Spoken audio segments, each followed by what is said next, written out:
Hello students, DM maths క్లాస్కి స్వాగతం. ఈరోజు టాపిక్ అభ్యాసం 1.5లో ఉన్నటువంటి సమస్యల యొక్క సాధన. ఓకే, అభ్యాసం 1.5లో ఉన్నటువంటి సమస్యల్లో ఆల్రెడీ కొన్ని ఇంతకుముందు వీడియోలో మీకు వివరించాను స్టూడెంట్స్.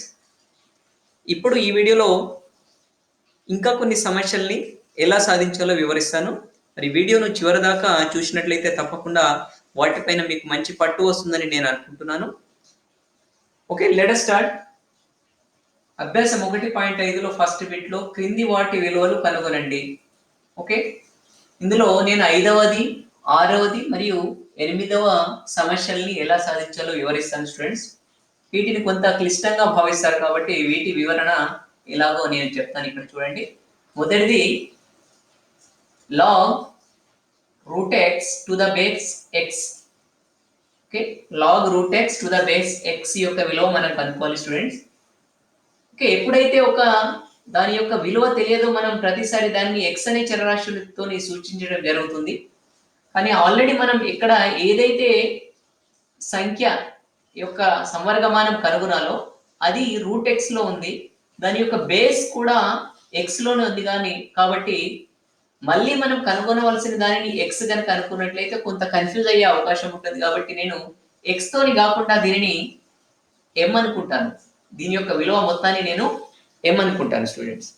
ఓకే, m అనుకున్నట్లయితే మీకు ఇంతకుముందే చెప్పాను స్టూడెంట్స్, ఒక సంఖ్య సంవర్గమాన రూపంలో ఉంటే దానిని ఘాత రూపంలో ఎలా రాయాలి, లేదా ఘాత రూపంలో ఉన్నటువంటి దానిని సంవర్గమాన రూపంలో ఎలా రాయాలి అనేది వివరించడం జరిగింది.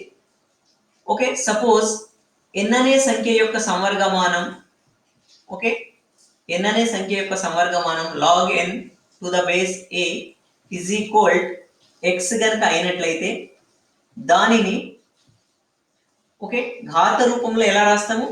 ఓకే, ఇక్కడ ఏదైతే ఆధారం ఉందో ఇక్కడ కూడా ఆధారం రాస్తాం, ఇక్కడ ఏదైతే x ఉందో దానిని ఘాతంగా రాస్తాం. ఏ ఘాతం x is equal n అని రాస్తాం. ఓకే, ఇది వెరీ వెరీ ఇంపార్టెంట్ స్టూడెంట్స్. ఇది ఎప్పుడు మీకు గుర్తు ఉండాలి, మీ మనసులో పెట్టుకోవాలి దీన్ని. ఓకే, సేమ్ ఇక్కడ మనకు root x, okay, log root x to the base x. ఇక్కడ రూట్ ఎక్స్ అంటే దేని ప్లేస్ లో ఉంది? n. ఓకే, n ప్లేస్ లో ఏముంది? రూట్ ఎక్స్ ఉంది. ఏ ప్లేస్ లో x ఉంది, x ప్లేస్ లో m ఉంది. ఓకే, ఈ రూపంలో రాయాలి స్టూడెంట్స్. ఇక్కడ ఏ ఘాతం x, ఏ ఘాతం x. ఏ అంటే ఇక్కడ ఎంత అనుకున్నాం? ఏ అంటే ఎంత ఉంది? x. Okay, x ఘాతము x, ఘాతము x. x అంటే ఇక్కడ ఎంత అనుకున్నాం చెప్పండి? x ప్లేస్ లో ఎంత ఉంది? ఇక్కడ m ఉంది. Okay, is equal okay n. n అంటే ఎంత ఉంది students? Root x. Okay, clear గా రాసుకోండి. ఇది x, ఓకే, ఇది ఏ ప్లేస్ లో ఉంది? a, ఇది n ప్లేస్ లో ఉంది. కాబట్టి ఈ రూపంలో ఉన్న దానిని ఈ రూపంలో రాస్తుంది. ఏ ఘాతం x is equal to n. Okay, a అంటే ఎంత ఉంది? x, x ప్లేస్ లో ఎంత ఉంది? m. తర్వాత ఇక్కడ n ప్లేస్ లో ఎంత ఉంది? Root x. Okay, so x ఘాతము m, x ఘాతము m is equal root x ని మనం ఎలా రాయొచ్చు? x ఘాతము 1/2. ఇది రాడికల్ రూపము. రాడికల్ రూపంని ఘాత రూపంలో ఎలా రాస్తాము? దీనికి ఏమి లేదంటే ఘాతం 1, ఇక్కడ స్క్వేర్ రూట్ కాబట్టి ఇక్కడ ఏం లేదంటే 2, దీన్ని x ఘాతం 1/2 అని రాస్తాం. ఓకే, ఇక్కడ వచ్చేసరికి ఇరువైపుల భూములు సమానం. ఓకే, ఇరువైపుల ఆధారాలు సమానం కావున ఓకే ఏం రాస్తాం? ఇరువైపుల భూములు సమానం. దేర్ఫోర్ ఘాతాంకాలు కూడా ఏమైతే సమానం అయితే, దేర్ఫోర్ m ఈజ్ ఈక్వల్ ఏమవుతుంది? 1/2. మనం ఏమనుకున్నాం student? Therefore log root x to the base x యొక్క విలువ మనం ఎంత అనుకున్నాం? m అనుకున్నాం. ఓకే, m యొక్క విలువ ఎంత వచ్చింది? 1/2. Okay, very simple students. తర్వాత నెక్స్ట్ వచ్చేసరికి రెండవ సమస్య చూడండి. Log 512 base 2. ఓకే, దీని యొక్క విలువ మనకు తెలియదు. ఓకే, కాబట్టి దీని యొక్క విలువను ఎంత అనుకుందాం? x అనుకుందాం. సేమ్ మళ్ళీ దీనిని ఇక్కడ ఇది a, ఓకే, ఇది n, ఇక్కడ వచ్చేసరికి ఇది x ప్లేస్ లో x ఉంది. ఓకే, సో దీనిని మళ్ళీ ఏం రాయాలి స్టూడెంట్స్? ఏ ఘాతం x ఇజ్ ఈక్వల్ n రూపంలో రాయండి. ఏ ఘాతం x ఇజ్ ఈక్వల్ 10. ఇక్కడ ఏ అంటే ఎంత చెప్పండి, 2. ఓకే, ఘాతం ఎక్స్, ఎక్స్ అంటే ఎంత, ఎక్స్ ఇక్కడ. ఓకే, ఇజ్ ఈక్వల్ ఎన్, ఎన్ అంటే ఎంత ఉంది, 512. ఓకే, ఇటువైపు ఆధారం ఎంత ఉంది, 2 ఉంది. కాబట్టి 512 కూడా 2 యొక్క ఘాతంగా రాయాలి. కాబట్టి 512ను ప్రధానాంకాల లబ్ధంగా రాయండి. ఓకే, అది 2 చే నిశ్శేషంగా భావించబడుతుంది. 2 2ల 4, 1 మిగులుతుంది. 2 5ల 10, 1 మిగులుతుంది. 2 6ల మళ్ళీ 2తోని 2 ఎక్కం 2. ఓకే, 5లో నుండి 2, 2 2ల 4, 5 నుండి 4 తీసేసి 1, 2 8ల 16, మళ్ళీ 2తోని భావించబడుతుంది. 2 6ల 12, 2 4ల. ఓకే, 2 3ల 2 2ల. ఓకే, 2 ఎక్కం 2, 1 మిగులుతుంది. 2 6ల మళ్ళీ 2తోని 2 8ల 16, 2 4ల 8, 2 2ల 4. therefore 512 is equal, okay, 2 into 2 into 2 into 2 into 2 into 2 into 2 into 2 into 2 ఎన్నిసార్లు ఉంది, 1 2 3 4 5 6 7 8 9. అంటే 2ని ఎన్నిసార్లు గురించాం మనం, 9. కాబట్టి 512 ఈక్వల్ ఏం రాయొచ్చు మనం, 2 ఘాతం 9. therefore 2 ఘాతం x is equal 512కు బదులు ఎంత రాయాలి, 2 ఘాతం 9. మళ్ళీ చూడండి, ఇరువైపులా ఆధారాలు సమానం కాబట్టి ఘాతాలు సమానం. therefore x is equal ఎంత, 9. therefore మనం log 512 టు ద బేస్ ఎంత, 2 is equal మనం ఎంత అనుకున్నాం, x అనుకున్నాం. కానీ x యొక్క విలువ ఎంత వచ్చింది, 9. ఓకే స్టూడెంట్స్, నెక్స్ట్ వచ్చేసరికి ఇది చూడండి 8 ఓకే, సేమ్ ఇది కూడా అదే పద్ధతిలో log 8/27 ఘాతము 2/3. ఓకే, దీని యొక్క విలువ కూడా మనకు తెలియదు కాబట్టి దీనిని కూడా ఏమనుకుందాం, x అనుకోండి. ఇక్కడ ఏ ప్లేస్ లో ఎంత ఉంది, a, ఇది ఏంటి స్టూడెంట్స్, n, ఇది x అంటే x సేమ్. ఓకే, సో మళ్ళీ దీనిని ఏ రూపంలో రాయాలి, a ఘాతం x is equal to n. ఏ అంటే ఎంత ఉంది చెప్పండి, ఏ అంటే మొత్తం ఇది 2/3. ఓకే, ఏ అంటే ఎంత, 2/3, ఘాతం ఎంత x. ఓకే, x ఉంది కాబట్టి x is equal to n. n అంటే ఎంత ఉంది చెప్పండి, 8/27. ఓకే, సో 2/3 ఘాతము x ఈజ్ ఈక్వల్ టు 8ని ఏం రాయొచ్చు చెప్పండి, 8ని 2 ఘాతము 3 రాయొచ్చు, ఎందుకంటే 2 2ల 4, 4 2ల 8. అలాగే 27ని ఏం రాయొచ్చు, 3 ఘాతము 3 రాయొచ్చు, is equal 2/3 ఘాతం x is equal, దీనికి ఘాతం 3 ఉంది, దీనికి ఘాతం 3 ఉంది కాబట్టి దీనిని ఇలా రాయొచ్చు, 2/3 హోల్ ఘాతము 3. మళ్ళీ చూడండి, ఇరువైపులా ఆధారాలు సమానం, 2/3, ఇటువైపు కూడా 2/3. ఓకే, ఇరువైపులా ఓకే ఆధారాలు సమానం, therefore ఘాతాలు కూడా ఏమైతే సమానం. therefore x is equal 3. therefore log 8/27 to the base 2/3 is equal ఎంత అవుతుంది, x అంటే ఎంత వచ్చింది స్టూడెంట్, 3. ఓకే, వెరీ సింపుల్ గా మిగతా సమస్యలు కూడా ఇలాగే ఈజ్ ఈక్వల్ వాటి యొక్క విలువలు x అనుకొని మిగతాయి కూడా సాధించండి. ఇప్పుడు నెక్స్ట్ సెకండ్ బిట్ లో ఉన్నటువంటి సమస్యలు ఎలా సాధించాలో చెప్తాను స్టూడెంట్స్. ఈ సెకండ్ బిట్ లో ఉన్నటువంటి సమస్యలు సాధించడానికి ఇంతకు ముందు వీడియోలో చెప్పినటువంటి ఘాతాంక న్యాయాలని మనం ఉపయోగిస్తాం స్టూడెంట్స్. ముఖ్యమైనటువంటి ఘాతాంక న్యాయాలు మీకు వివరించాను. ఆ ఘాతాంక న్యాయాలలో ఒకటి లబ్ధ న్యాయము, భాగాహార న్యాయము మరియు ఘాత న్యాయము. ఓకే, ఆ 3 న్యాయాలను ఉపయోగించి ఈ అభ్యాసము 1.5లో ఉన్నటువంటి సెకండ్ బిట్ లో ఉన్నటువంటి సమస్యల్ని సాధిస్తాను.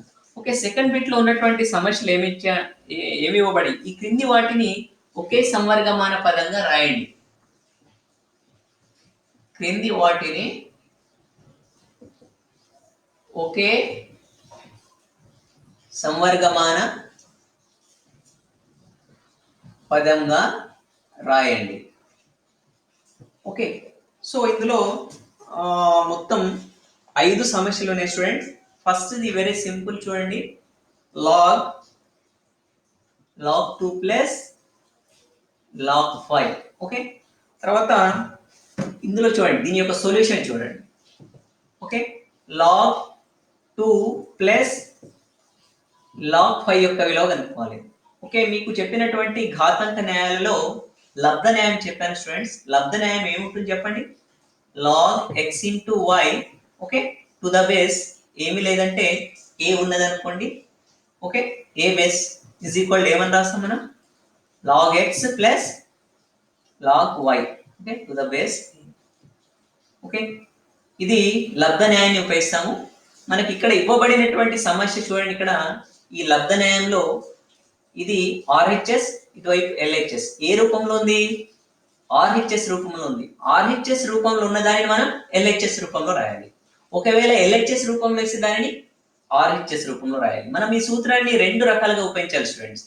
మనకి ఇచ్చినటువంటి సమస్య ఏంటిది, దీనిని ఈ వేరు వేరుగా ఉన్నవి వాటిని ఒకే సమర్గమాన పదంగా, ఇవి చూడండి ఇక్కడ ఒకే పదంగా ఉన్నాయి, ఇక్కడేమో రెండు వేరు వేరు పదాలు. సో కాబట్టి నేను దీనిని ఇటువైపు నుండి ఉపయోగిస్తాను, log x plus log y. ఇక్కడ ఎక్స్ ప్లస్ ఎంత ఉంది, 2. ఓకే, తర్వాత వై అంటే ఎంత ఉంది స్టూడెంట్స్, ఓకే, వై అంటే ఎంత, 5. Therefore log 2 plus log 5 is equal ఎంత రైట్, లాగ్ ఇది ఎక్స్ ఇది వై. ఓకే, ఏమన్నా ఎక్స్ ఇంటూ వై అంటే 2 into 5. Okay, is equal log 2 5 10.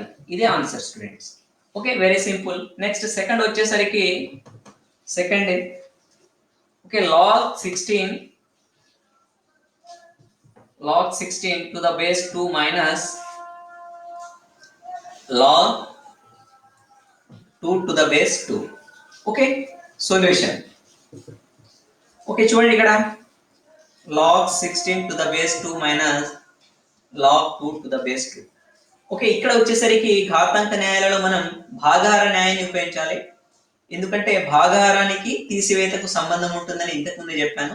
ఇక్కడ తీసివేత ఉంది కాబట్టి మనం భాగాహార న్యాయాన్ని ఉపయోగించాలి. భాగాహార న్యాయం ఏం చెప్తుంది students, log x by y is equal log x minus log y. Okay, ఇది భాగాహార న్యాయం. సంవర్గమానాలలో భాగాహార సంవర్గమాన న్యాయం అంటాం ఇది. ఇక్కడ మనకి ఇచ్చినటువంటి సమస్య ఏ రూపంలో ఉంది, RHS log x minus log y రూపంలో ఉంది, మనం ఈ రూపంలో రాయాలి. దేర్ఫోర్ లాగ్ 16, ఇక్కడ బేస్ రెండింటికి సమానం ఉంది students, no problem. Okay, minus log 2 base 2 is equal to ఏమని రాసాం, okay, log x by y. X అంటే ఎంత చెప్పండి ఇక్కడ 16, ఓకే, బై వై అంటే ఎంత స్టూడెంట్స్, వై అంటే 2. ఓకే, బేస్ ఎంత ఉంది, రెండింటికి 2 కాబట్టి log 16 by 2 is equal log 2 ఎక్కం 2 2 16 ఏమని రాస్తాం, log 8 to the base 8. Okay, ఇదే ఆన్సర్ స్టూడెంట్. లేక దీన్ని ఇంకా కొంత మనం సాల్వ్ చేయొచ్చు. ఎలా రాయొచ్చు అంటే, లాగ్ 8 ఉంది కదా, 8 ని మనం 2 ఘాతం 3 అని రాయొచ్చు. ఇక్కడ ఘాతం, ఇక్కడ బేస్ వచ్చేసరికి 2 ఉంది.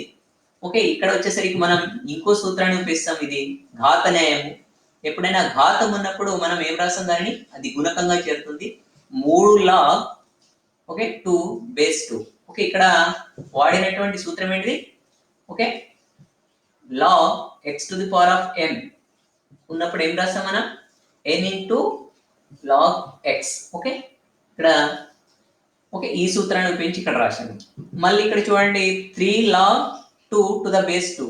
ఓకే, ఎప్పుడైనా ఆధారము ఇక్కడ ఉన్నటువంటి సంఖ్య రెండు సేమ్ ఉన్నప్పుడు మనకు దాని యొక్క విలువ ఎప్పుడైనా 1 వస్తుంది. ఇక్కడ సిన్స్ ఏ సూత్రము, log a to the base a యొక్క విలువ 1 అవుతుంది. దేర్ఫోర్ 3 ఎక్కం 3 స్టూడెంట్స్. ఓకే, సో ఇది వచ్చేసరికి సెకండ్ సమస్య, రెండవ సమస్య. తర్వాత మిగతా సమస్య చూడండి, ఇంకో సమస్య చెప్తాను చూడండి స్టూడెంట్స్, నాలుగవది చెప్తాను చూడండి, fourth one. Okay, fourth one ఏముందంటే 2 log 3 minus 3 log 2. Okay, solution. Okay, 2 log 3 minus 3 log 2. Okay, ఎప్పుడైనా ఇక్కడ గుర్తుపెట్టుకోండి, ఓకే, ఈ లాగ్ ముందు గనుక గుణకంగా ఒక సంఖ్య ఉన్నట్లయితే మనం ఘాత న్యాయాన్ని ఉపయోగించాలి. అంటే చూడండి, ఇక్కడ లాగ్ ముందు గుణకంగా n ఉంది కాబట్టి దానిని ఏమని రాసాం, log x to the power of n రాసాం. దీని ప్రకారమే స్టూడెంట్స్ చూడండి, దీన్ని ఏం రాయొచ్చు మనం, లాగ్ 3 ఈ గుణకం అనేది ఘాతంగా మారుతుంది. ఓకే, మైనస్ కు మైనస్. మళ్ళీ ఇక్కడ లాగ్ 2 కు ముందు గుణకంగా ఏముంది, 3 ఉంది, అది ఏమవుతుంది ఇక్కడ 2 ఘాతము 3. ఓకే, ఇక్కడ మళ్ళీ మధ్యలో మైనస్ ఉంది కాబట్టి మనం ఏ సూత్రాన్ని వాడతాం ఇక్కడ? ఈ సూత్రం ఇక్కడ log x minus log y. Okay, log x minus log y సూత్రాన్ని వాడతాం. ఓకే, సో దీనిని ఇంకా కొంచెం మనం ఇలా కూడా రాయొచ్చు స్టూడెంట్స్. log 3 ఘాతం 2 అంటే 9 అవుతుంది. 3 వల్ల 9 log. ఓకే, 2 ఘాతం 3 అంటే దాని యొక్క విలువ 8 అవుతుంది. ఓకే, ఇక్కడ వచ్చేసరికి ఇప్పుడు ఈ సూత్రాన్ని రాయండి. log x minus log y రూపంలో ఉంది. సో దీన్ని ఏం రాయొచ్చు మనం? log x by y. x అంటే ఇక్కడ 9, y అంటే ఓకే 9/8. ఓకే, ఇక్కడ వాడినటువంటి సూత్రం ఇక్కడ పక్కన సిన్స్ అని రాయండి students. log x minus log y ఉంటే దానిని log x by y అని రాస్తాం. ఓకే ఓకే, మిగతా సమస్యలు కూడా ఇలాగే సింపుల్ గా సాధించవచ్చు. ఓకే, మరి ఈ వీడియో కనుక మీకు నచ్చినట్లయితే లైక్ చేయండి. ఎవరైతే ఇప్పటివరకు సబ్స్క్రైబ్ చేసుకోలేదో వెంటనే నా ఛానల్ని సబ్స్క్రైబ్ చేసుకోండి.